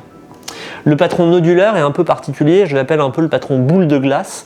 Il faut se méfier, on a parlé tout à l'heure des lésions vasculaires, je vous avais dit que c'était des sacules séparées par des espaces clairs. Ici, on peut avoir l'impression, si on regarde un peu vite, que c'est le même aspect qu'une lésion vasculaire, comme des sacules. Mais en fait, on voit que finalement, c'est pas si bien limité les uns les autres. Ça se chevauche, ça fait un peu comme des boules de glace. Et ça, c'est typiquement, comme ici, il y a 2 nodules, un ici et un à côté. Ici, vous allez avoir plein de nodules qui sont superposés les uns aux autres. Et ici, en fait, si on zoome, eh bien, on voit qu'en fait, vous avez un nodule, un deuxième, un troisième, un quatrième, qui se superposent les uns aux autres. Cet aspect-là que vous voyez, très asymétrique, très irrégulier, très chaotique, plein de couleurs à l'intérieur, ça ne peut pas être bénin, c'est toujours un mélanome quasiment, enfin vraiment là quasi 100%. Et ça, il faut nous l'envoyer parce que c'est vraiment une urgence. Alors, quel est finalement le problème de tout ça? Ça, c'est un grain de beauté et il n'y a pas vraiment de doute par rapport à ça. Et ça, en gros, vous pouvez le repérer. Le problème, c'est que ça aussi, c'est un grain de beauté. Ça, c'est un mélanome, pareil, vous voyez la taille du truc, il n'y a pas vraiment de doute par rapport à ça. Le problème, c'est que ça aussi, c'est un mélanome. Le problème là-dedans, finalement, c'est que un médecin, quand je présente ça à des médecins généralistes ou à des dermatologues, je leur dis, finalement, le but, c'est pas ça qui est facile ou ça qui est facile. Finalement, le but, c'est de savoir faire la différence entre ces 2 lésions-là, repérer celle-là le plus tôt possible et pas la louper, et si possible, de ne pas nous envoyer celle-là. Ça, c'est ce que je dis aux médecins généralistes ou aux dermatologues. Vous, c'est pas vraiment le cas. Vous, il faut que vous sachiez repérer cette lésion qui est parfaitement bénigne, mais en fait, ces 3 autres lésions-là doivent nous être envoyées. Et c'est vous, votre but, ce n'est que de ne pas nous envoyer, de faire le pré-triage de ces lésions-là. Toutes ces lésions-là qui sont bizarres, soit parce que c'est authentiquement des mélanomes, soit parce que c'est des grains de beauté beaucoup trop bizarres pour pouvoir juger, il ne faut pas que vous preniez la responsabilité de ça, c'est pas votre rôle et c'est pas votre but. Et donc à ce moment-là, il faut nous refiler encore une fois la patate chaude. Maintenant, vous avez vu en gros sur le corps, rapidement bien entendu, mais à quoi ressemblaient les grains de beauté, les lésions bénignes, toutes les lésions finalement qu'on peut voir au quotidien et rassurer les patients. Et à l'inverse, les choses où on se dit, là, tiens, il y a quelque chose qui cloche. On a vu les critères cliniques, ABCDE, EFG, les boutons en croûte qui ne cicatrisent pas en plus d'un mois ou deux. On a vu également certains critères dermoscopiques qui devaient nous attirer l'œil. Quand on a un névus bleu mais qui évolue, ça c'est bizarre. Quand on a une lésion avec des stries, ça aussi il faut bien nous l'envoyer. Plus c'est chaotique, plus c'est irrégulier, pire c'est. Tout ça on l'a vu. Maintenant, vous avez vu qu'on n'a pas parlé de ces zones spéciales. On n'a pas parlé du visage, des paumes, des plantes, des ongles, du cuir chevelu, etc. Tout ce que je vous ai dit jusqu'à maintenant se retrouve un peu dans ces zones spéciales, mais la dermoscopie est différente. Donc, on ne peut pas vous faire un cours, c'est pas votre rôle de savoir tout faire à tous les endroits. D'ailleurs, normalement, au niveau du visage, des muqueuses, les lésions complètement achromiques, qui n'ont pas de pigments, qui sont vraiment juste roses ou même transparentes, ou le crâne, sont des zones spéciales qui, pour moi, ne relèvent pas de votre travail. Que vous soyez pharmacien, kinésithérapeute, infirmier, podologue, c'est pas votre rôle, c'est trop compliqué. Vous pouvez faire de la dermoscopie de la même manière, mais il ne faut pas que vous rassuriez ou rassuriez les gens. C'est des zones un peu trop spéciales et je vous conseille de prendre une photo toujours pareil, de loin, de près, et en dermoscopie avec et sans polarisation, nous l'envoyer et nous on vous dit derrière si on juge que la chose est problématique ou pas. Parce que c'est un peu plus compliqué que les zones standards qu'on a vues jusqu'à maintenant. Par contre, il y a certaines zones où il faut que vous sachiez vous y retrouver, notamment les pédicures podologues. Ce sont les deux derniers, les paumes, les plantes et les ongles. Parce que vous allez voir ça tout le temps et que c'est pas forcément le plus compliqué et qu'on peut s'en sortir relativement facilement, on va dire, et débrouiller les choses. Déjà, la première chose, c'est les paumes et plantes. Alors pourquoi les paumes et plantes ne sont pas comme tout le reste de la dermoscopie qu'on a vu jusqu'à maintenant? Eh bien, tout bêtement, parce que vous avez les empreintes digitales. Et les empreintes digitales, en fait, le pigment va se mettre en fonction de l'empreinte digitale, si on doit le dire comme ça. Et donc, toutes ces zones palmo-plantaires, on n'aura pas l'aspect en réseau, en globule, en stries que je vous ai montré jusqu'à maintenant. Vous allez avoir un aspect très différent. Cet aspect très différent, l'aspect bénin de base du grain de beauté va être celui-ci. Vous allez avoir ce qu'on appelle un patron en parallèle des sillons. Vous avez des espaces très fins, pigmentés, séparés par des espaces plus larges, clairs. Fin, épais, fin, épais, fin, épais. Ça, si vous voyez ça et qu'il n'y a que ça à l'intérieur de la lésion, vous pouvez être à 100% rassuré, c'est un grain de beauté. Rien à faire de plus. Un autre exemple ici, où finalement on a à peu près la même chose, mais avec comme des petits barreaux d'échelle qui se rajoutent finalement entre ces patrons parallèles des sillons. C'est ce qu'on appelle un patron fibrillaire ou en treillis, pas fibrillaire, pardon, en treillis, excusez-moi. Et donc, comme vous le voyez, c'est un peu la même chose finalement que le patron du dessus, mais juste on a ces petites barreaux d'échelle. De la même manière ici, si on zoome, vous avez la même chose, vous avez des patrons parallèles des sillons, des bandes fines pigmentées séparées par des bandes épaisses non pigmentées et les petits barreaux d'échelle. Si vous voyez ça, vous pouvez rassurer le patient, c'est bénin, quoi qu'il arrive. Il n'y a pas d'inquiétude à avoir. D'autres situations bénignes où vous pouvez vous en sortir sans demander d'avis, ça va être ce qu'on appelle le PlayStation Purpura. Tout est dans le nom, c'est si vous, par exemple, faites beaucoup de PlayStation ou d'autres jeux vidéo, au bout d'un moment, vous pouvez avoir, à force d'appuyer, une zone avec de la pigmentation sous la zone de trauma. C'est exactement la même chose si vous tapez avec un marteau et toute une journée, vous pouvez avoir une pigmentation au niveau de la peau qui se met à cet endroit-là.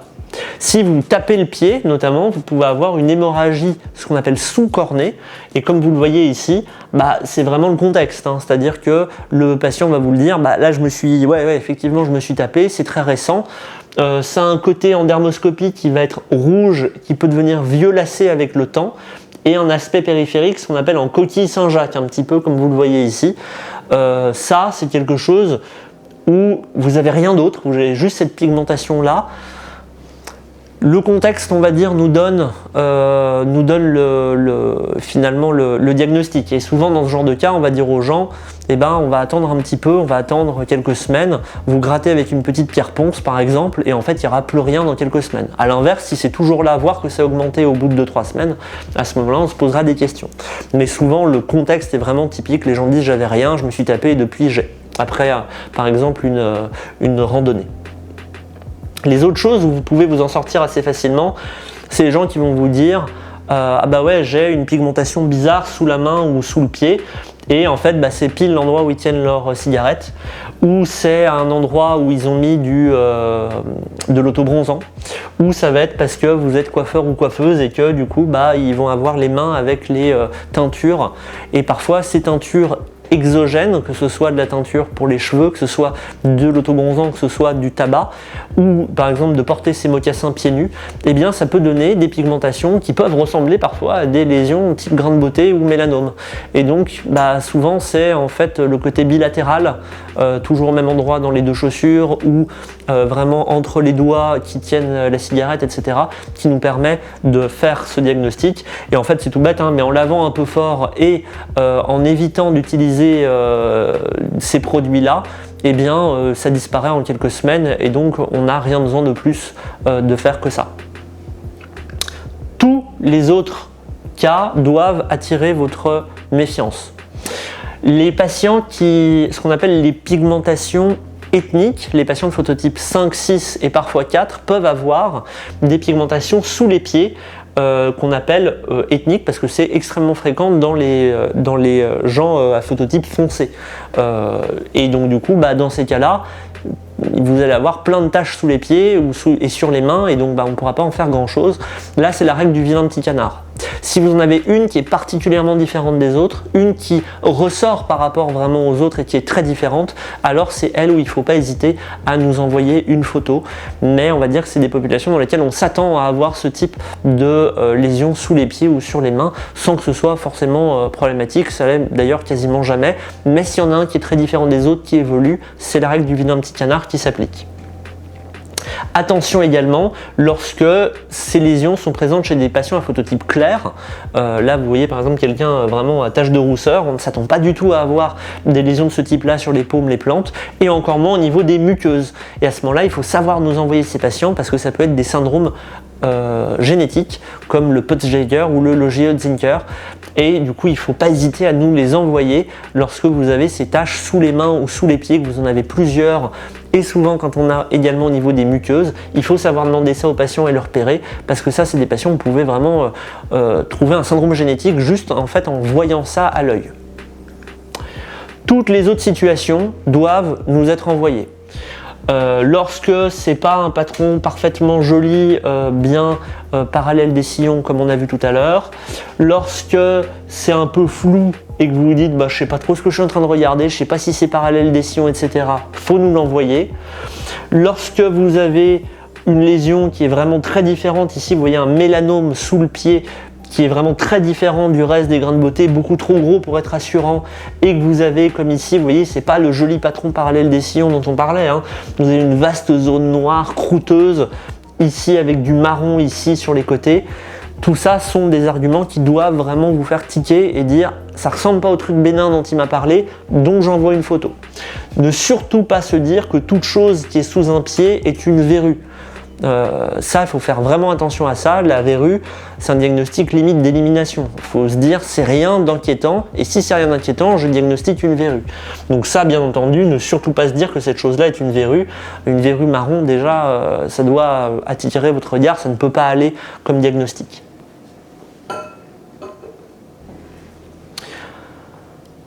Les autres pièges, là on a une verrue, une authentique verrue qui est ici.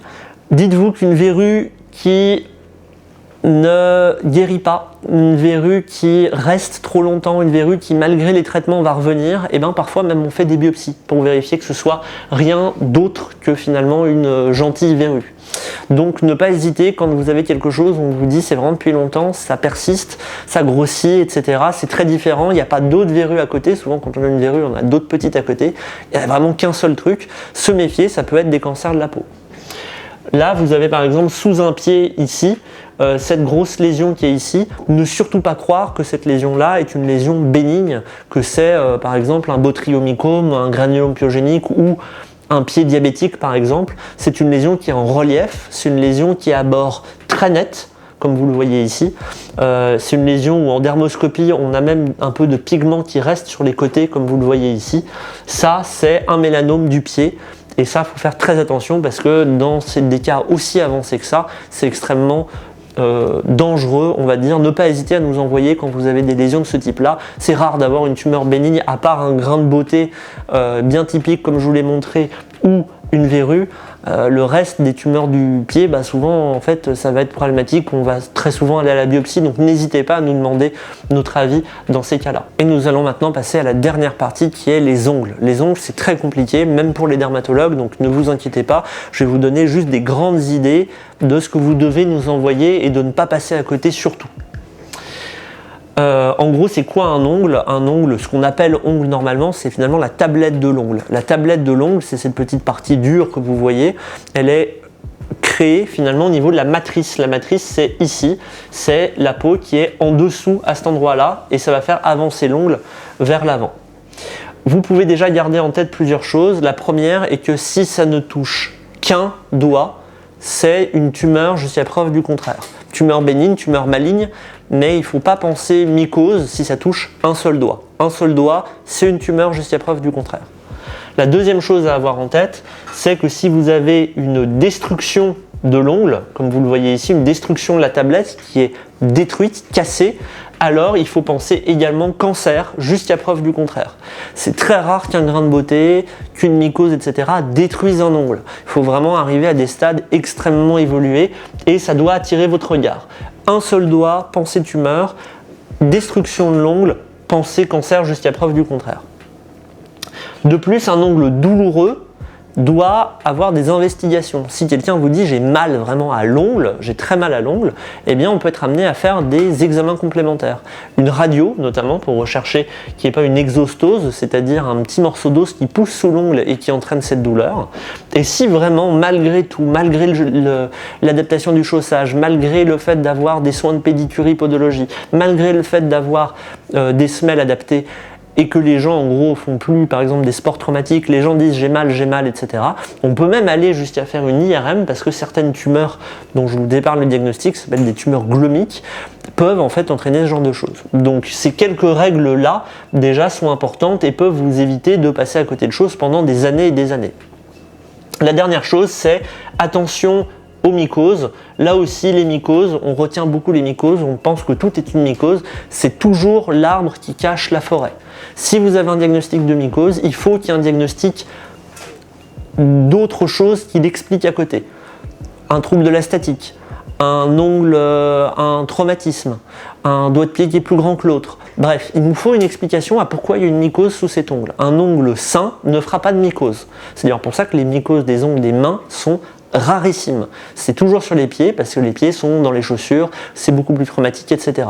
Donc si vous ne voulez pas passer à côté d'un cancer de la peau, si vous évoquez une mycose, il faut déjà avoir éliminé le reste et puis il faut avoir une bonne raison que cette personne ait une mycose à cet endroit-là. Ça, c'est quelque chose d'important à avoir en tête.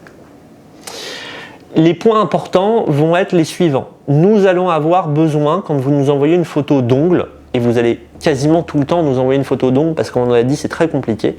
On va avoir besoin d'une photo de loin, une photo de la matrice comme vous le voyez ici, donc le bord vraiment le plus proche de l'ongle en dermoscopie. On va avoir besoin d'une photo du bout de l'ongle, donc un peu plus loin de toute la tablette de l'ongle pour voir si elle est cassée, etc. Et on va avoir besoin également du bord libre de l'ongle. Donc une photo ici, une photo là et une photo comme ça, avec du gel hydroalcoolique, on l'a dit tout à l'heure, ou un gel d'échographie, pour arriver à prendre la photo de la matrice, du bord distal de l'ongle et du bord libre de l'ongle. Tout ça sont des photos dont nous allons avoir besoin et nous aurons besoin de ça pour pouvoir vous répondre. Donc là aussi, ça multiplie le nombre de photos à nous envoyer quand c'est une tumeur de l'ongle. Nous allons vous demander également d'autres choses. La première chose, c'est combien il y en a. Est-ce que c'est un ongle? Est-ce que c'est très différent? Est-ce que tous les ongles sont touchés? Est-ce que c'est vraiment la seule qui est comme ça? La couleur va être très importante aussi au niveau de à la fois de la tumeur en elle-même. Est-ce que la bande va être grise ou est-ce que la bande va être foncée, va être marron? Et ça, on va le voir en dermoscopie. Et également aussi le phototype du patient. Si le patient, parfois ça se voit, comme ici par exemple, on voit que c'est un patient de phototype foncé, mais parfois quand on n'a qu'une photo de très près, c'est pas forcément si clair, on a besoin de savoir est-ce que c'est un patient de phototype clair ou foncé, tout simplement parce que comme pour les lésions sous les mains, eh bien les mélanonichies, le fait d'avoir des grains de beauté finalement au niveau des ongles, c'est plus fréquent dans les patients de phototype foncé. Donc là aussi c'est important de nous dire, c'est un patient de phototype plutôt foncé, plutôt clair, pour qu'on puisse aussi adapter notre réponse. Et enfin, l'âge est important aussi. L'âge est très important parce que on n'interprète pas la lésion de la même manière à 5 ans, à 10 ans, ou à 50 ou à 80 ans. Et là aussi, c'est très important qu'on ait cette information, même si le simple fait de nous dire le patient, on a sa date de naissance et on peut le recalculer.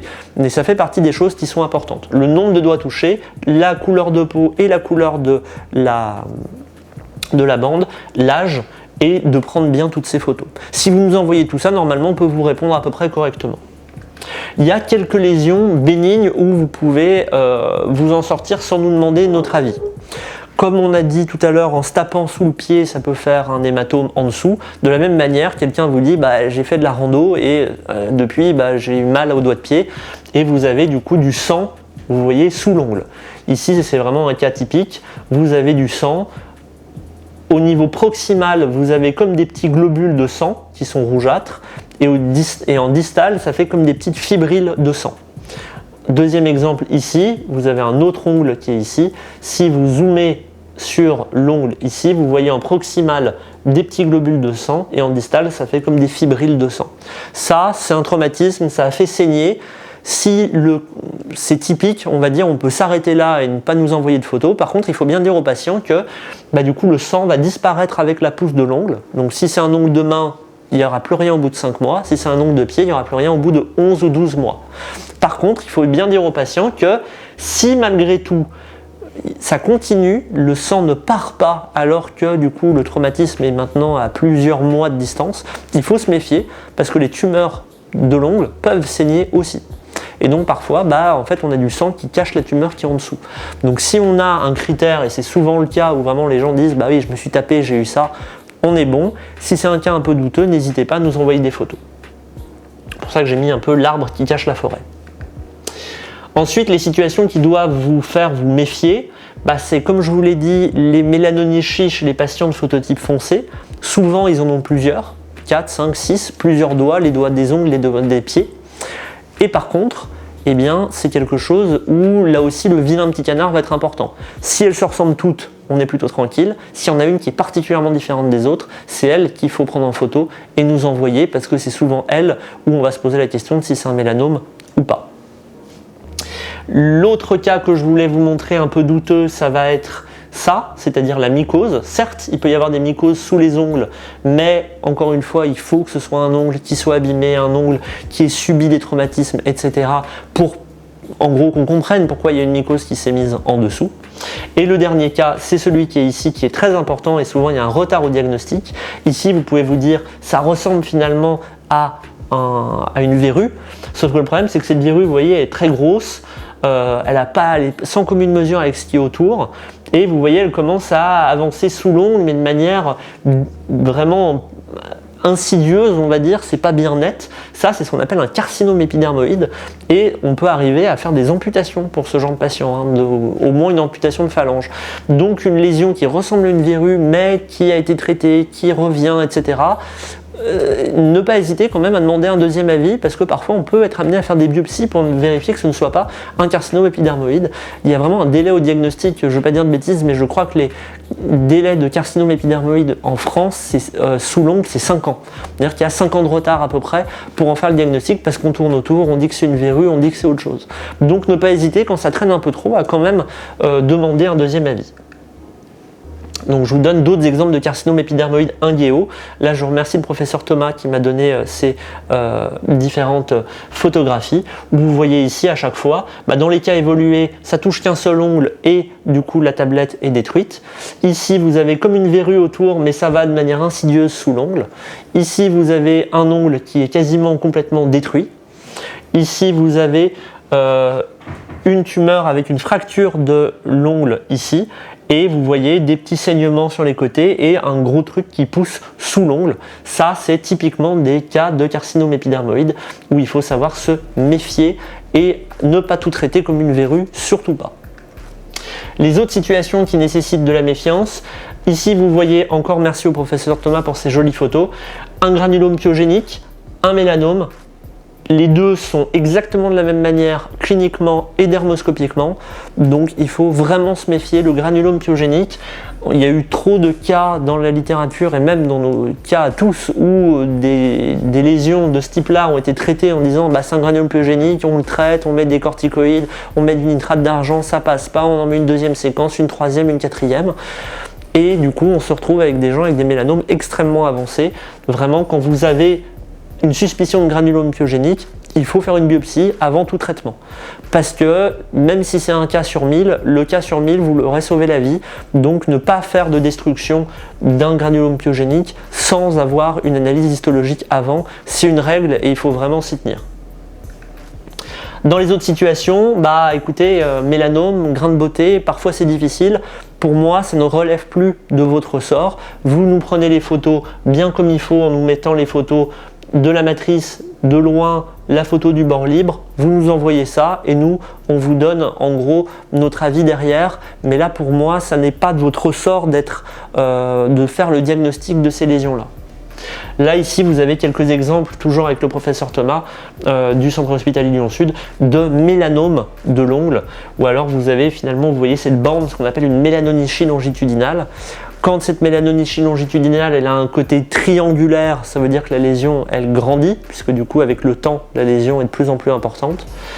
Vous allez également avoir ici en périphérie de l'ongle comme si la tumeur débordait finalement sur la peau normale, ce qu'on appelle le signe de Hutchinson, c'est pas bon du tout non plus. Et là, vous allez avoir carrément une destruction de l'ongle avec une grosse tumeur qui casse l'ongle. Tout ça sont des choses très inquiétantes qui doivent vous faire orienter le patient rapidement en téléexpertise. Les messages principaux, et nous allons terminer avec tout ça. En zone normale, les grains de beauté, les kératoses séborrhéiques, les angiomes, les dermatofibromes, les kystes, les molluscomes peuvent être diagnostiqués sans problème et sans nécessité d'avis. Les lésions bleutées ou en étoile, comme on l'a dit tout à l'heure, nécessitent un contexte. Parfois, vous n'avez pas besoin de nous parce que c'est typique comme un névus bleu. Parfois, il faut avoir besoin de nous et il faut nous les envoyer. Comme toutes les lésions en étoile, toutes les stries, on a dit stries égale avis. Enfin, toutes les lésions qui ne rentrent pas dans ce cadre très strict doivent être envoyées pour un avis en téléexpertise. Le visage, le crâne, les muqueuses ou les lésions complètement achromiques, c'est encore une autre manière d'envisager les choses et je pense que ça sort de votre cadre d'expertise et il faut nous envoyer des photos de toute façon. Pour les lésions palmoplantaires, le patron parallèle des sillons et en treillis sont bénins. Et ça, vous pouvez vraiment ne pas demander d'avis, comme les hémorragies sous-cornées. Finalement, il faut juste vérifier que ça disparaisse en quelques semaines simplement. Attention aux verrues récalcitrantes, qui peuvent finalement être des carcinomes épidermoïdes, on l'a dit. Et les maux perforants plantaires, chez un patient non diabétique ou chez un patient diabétique équilibré, c'est pas un mal perforant plantaire. Et donc il faut se méfier de ces grosses lésions rouges bien limitées qui saignent, qui sont la plupart du temps des cancers de la peau. C'est rare, mais si vous le diagnostiquez, vraiment vous sauvez la vie de votre patient en faisant ça. Et les lentigines sous les doigts, sous les paumes des plantes, des pieds et des mains, et aussi en zone muqueuse, doivent vous faire tiquer. Si il y en a une qui est très différente des autres chez un patient à phototype foncé, c'est elle qu'il faut prendre en photo. S'il y en a chez un patient à phototype clair, méfiance parce que ça peut être des syndromes génétiques. Ensuite, on continue pour les ongles. Si une lésion est monodactyle, elle ne touche qu'un doigt, alors c'est tumoral, jusqu'à preuve du contraire et vous devez demander un avis.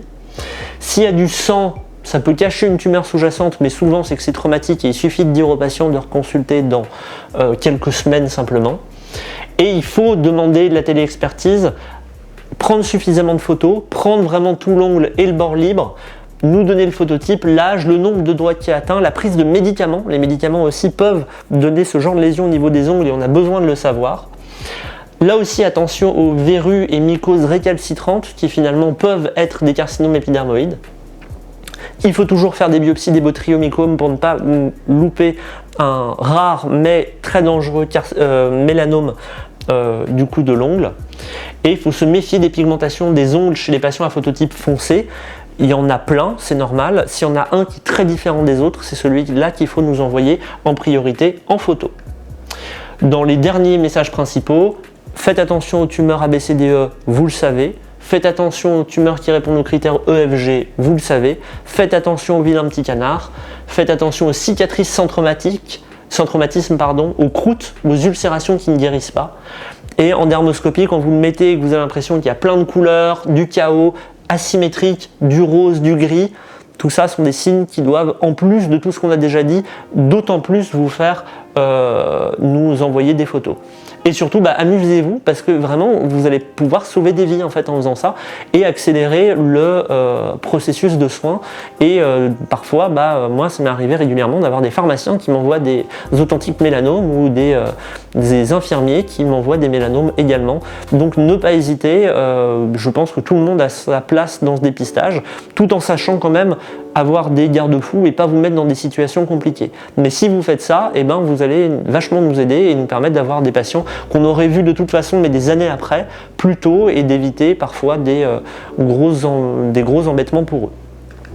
Enfin, comme pour la dernière fois, du coup, je vous demande juste, s'il vous plaît, de répondre à ce Google Form pour nous donner votre ressenti. Est-ce que vous avez été content de cette formation? Est-ce que vous avez l'impression que ça vous a appris des choses? Est-ce que vous comptez aller plus loin? Est-ce que vous voulez qu'on vous tienne au courant des différentes choses? Ça nous aide beaucoup. Et également, si vous souhaitez un entraînement facultatif continu, c'est-à-dire qu'en fait on vous donne des cas cliniques et vous jouez un petit peu, vous pouvez le faire, ne pas le faire, mais si vous le souhaitez, il faut que je vous enregistre par mail et donc il faut que vous répondiez à cette étude également pour que je puisse vous envoyer des cas cliniques régulièrement que vous pouvez choisir de ne faire ou de ne pas faire, bien entendu. Et ce sera tout pour moi, merci de votre attention.